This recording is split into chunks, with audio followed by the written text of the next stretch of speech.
All right.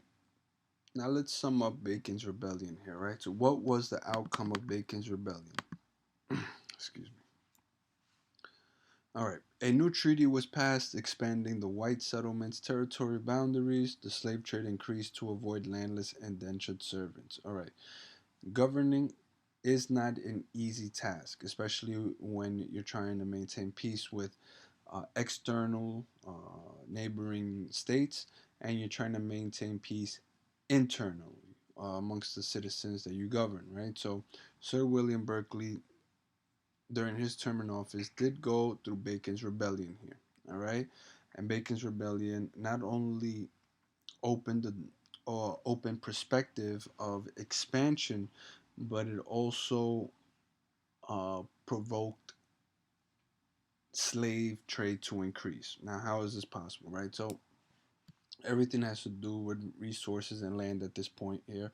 So, a new treaty was passed, expanding white settlements' territory boundaries, right? So, now in 1677, Berkeley had to redraw these territorial boundaries and have the local natives agree on it in order to maintain peace or to avoid the white settlements from attacking on their own because Sir William Berkeley lost complete power, obviously, or complete um, authoritative power over his citizens. Okay, now why? Well, most of the supporters were indentured servants, or they were white settlements on the other side of the, we'll say, on the local native side of the treaty. So, indentured servants, they have completed their fixed term under the head right system and weren't granted any land anymore. Like there was no land to grant them, so they were landless, you know, and they felt that the local natives were occupying the space that they were entitled to. So then that caused Bacon and his supporters to go ahead and attack the natives. Now, here is when Sir William Berkeley goes ahead and states, "No, Bacon, maintain the peace with the local natives. You can't go outside and attacking the local natives because we have a treaty that we have to stay true to." Then Sir William Berkeley is placed in a position where he has to dispatch the militia on Bacon's rebellion.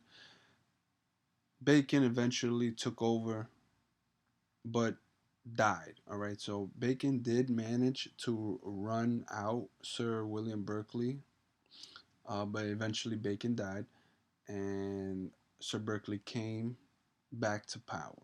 Okay, so now let's go back into the slave trade here, right? So now you have the capitalists here. They say, hey, listen, we just had like a mini civil war. Um, how can we prevent this from happening again?